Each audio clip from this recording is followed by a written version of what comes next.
धैर्य रखना, तुमने कहा था संयम बरतना। मैं किसी के बाप की नहीं मानता, मैं चाहे कोई भी आजाद कोई मेरा होगा आजाद तब भी मैं नहीं मानता, ना मैं संयम बरतता, ना मैं धैर्य बरतता। इसलिए संयम और धैर्य नरेश मीणा इसलिए नहीं बरतता क्योंकि नरेश मीणा को दुख होता है गरीबों के दुख देखकर, और जब गरीबों का दुख देखता हूँ तो मेरा गुस्सा लाजमी है, मेरा गुस्सा आना लाजमी है मेरे भाइयों। इसलिए आपने जब कहा, जब आपने कहा संयम रख धैर्य रख, तो संयम और धैर्य का मैंने जो परिणाम आपको दिया है, मैंने जो अनशन का मार्ग अपना, इससे बड़ा कोई धैर्य हो सकता है? मैं 3 दिन से भूखा बैठा, इससे बड़ा कोई धैर्य हो सकता है क्या? इससे बड़ा कोई संयम हो सकता है? लेकिन मुझे दुख होता, जैसे मैंने कल इंगित कर करके मेरे साथियों को कहा था, मैं इंगित कर करके साथियों से कहा था तू इतने आदमी लाना, तू इतने आदमी लाना, क्योंकि मुझे अच्छा नहीं लगता जब मैं इतनी मेहनत कर रहा हूँ तो मेरे साथ वालों को भी उतनी ताकत से नरेश मीणा के बराबर लड़ना पड़ेगा लोगों के लिए, जब तो पार पड़ेगी, नहीं तो नहीं पड़ेगी। मुझे दुख है कि मैंने कई लोगों के नाम लिए, लेकिन एक वोट खाओ तो एक सरपंच में रमेश मीणा मेरा दोस्त बनता था, और रमेश मीणा उल्टा सुल्टा पोस्टे डाल रहा है कि हमारा नाम को ले दिया। मुझे फर्जी लोग नहीं चाहिए, मैंने कल भी कहा था, मुझे फर्जी लोग नहीं चाहिए, मुझे ईमानदार लोग चाहिए, मुझे ईमानदार लोग चाहिए। जो मैं ईमानदारी से लड़ रहा हूँ जनता के लिए, मेरे साथ मेरी टीम में भी मुझे उसी ईमानदारी के साथ लोग चाहिए। मुझे दुख हुआ मेरे भाइयों, जब मैं यहाँ भूख हड़ताल अनशन में बैठा हूँ, मीडिया आपकी कमी ढूंढने नहीं आता है, लोग आपकी कमी ढूंढने नहीं आता है, तब मुझे दुख हुआ इस पेड़ के नीचे मैं यहाँ भूख हड़ताल में बैठा हूँ, और तुम लोग यहाँ मेरे लिए 2 घंटे नहीं बैठते, पेड़ की छांव में जा बैठते हो। और मैंने जब देखा कि मेरे जो खास आदमी वहां जाके पेड़ के नीचे बैठे थे, मुझे देखा नहीं गया, मैंने 1-2 के रैप के ठोके, 1-2 के लात ठोका। ये मेरा तरीका है, ये मेरा तरीका है। हेलो हेलो, ये मेरा तरीका है। वो राजस्थान तक का चैनल वाले सुन ले, नरेश मीणा का यही तरीका है। हेलो, लंबी कर दो, लंबी। हेलो हेलो, यही तरीका है। मेरे साथ में जो लोग रहेंगे, मेरे साथ में जो लोग रहेंगे, मैंने जेल जाते कह दिया था, मुझे शारीरिक मदद नहीं चाहिए, मुझे शरीर से तुम्हारी परचेज नहीं चाहिए, मुझे बौद्धिक रूप से भी तुम मेरे साथ चाहिए, मुझे मानसिक रूप से भी मेरी सोच के साथ चाहिए। जिसकी मेरी मानसिक सोच मेरे तरह होगी वो पेड़ की छांव में नहीं बैठता।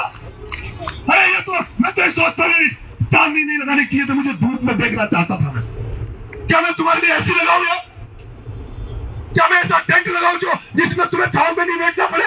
कहां से लाऊंगा टेंट, कहां से एसी लगाऊंगा, कहां से तुम्हारे लिए कूलर लाऊंगा?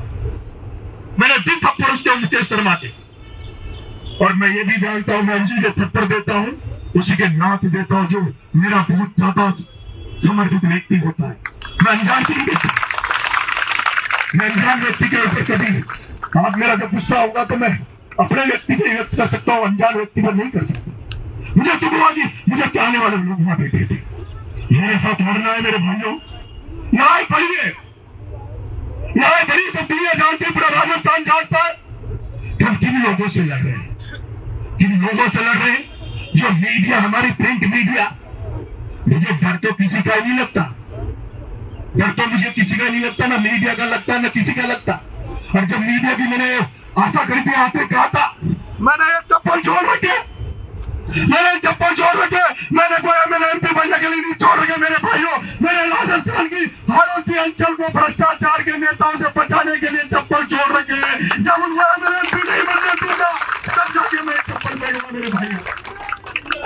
मैं चाहता हूँ, मैं सरकार से मांग करता हूँ, वो मेरे साथी की जो मोटरसाइकिल चोरी रात को हो गई, वो रात में मोटरसाइकिल चोरी हो गई, इनके साथ मुझे मोटरसाइकिल चाहिए, वही मोटरसाइकिल चाहिए जो चोरी हुई है, उसके अलावा मोटरसाइकिल चाहिए। वो कहीं जमीन में भी कर गई हो तब भी मुझे वो मोटरसाइकिल चाहिए जो चोरी हुई है, वो मोटरसाइकिल मुझे चाहिए। मैंने कल भी मैंने 3 बजे 5 मिनट का मौन तोड़ता हूँ, लेकिन कल मैंने 2-3 घंटे का मौन तोड़ा था। मौन तोड़ा था मेरी व्यवस्था को सही करने के लिए। क्या आप लोग तैयार हो? अंतिम दम तक लड़ाई लड़ोगे?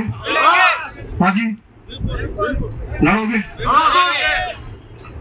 अब मैं आपके माध्यम से कल सुबह 11 बजे जो हमने कहा है कि जो बकरियां मुआवजे में दी है, उन बकरियों को मुख्यमंत्री जी को दे के आएंगे। तो सब लोग चलोगे ना कल? जितने भी राजस्थान से लोग आ सके उनका आह्वान करो, सबको बोलो और ज्यादा से ज्यादा संख्या में आओ। मैंने अभी राजेश जी पालड़ी के सरपंच बेटे खड़े हो ना, राजेश जी, मैंने इनको कहा अभी कि सरपंच साहब मैं 2-3 दिन से आपको देख रहा हूं, आप यही हो और ईमानदारी से इस धरने को मदद कर रहे हो। तो सरपंच साहब बोला कल क्या रहेगा? इन्होंने कहा साहब 2 गाड़ी आएगी। तो मैंने कहा आप 5 गांव के सरपंच हो, क्या आपका काम होता तो 2 गाड़ी आएगी क्या?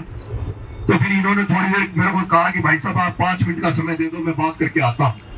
5 मिनट में ये शख्स मेरे पास आया और वादा किया कि कुछ 1 केंद्र पर कुछ गाड़ियां, क्या कितना क्या 100 आदमी लेके आए।